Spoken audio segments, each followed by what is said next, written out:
Hi guys, and welcome back for a new Q&DI inspo video from my side. And today I have something very cool looking for you because you need only a Romanesco cabbage. And I think you have already seen it in the shops. The structure is very cool and I like to take pictures with it.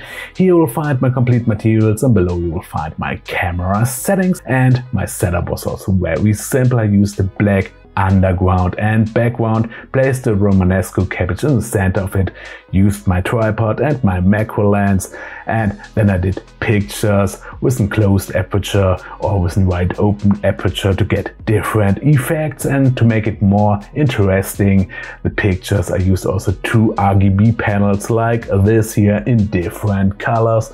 And really, that's all. Now I will show you my results and we will see us in my next video. Ciao!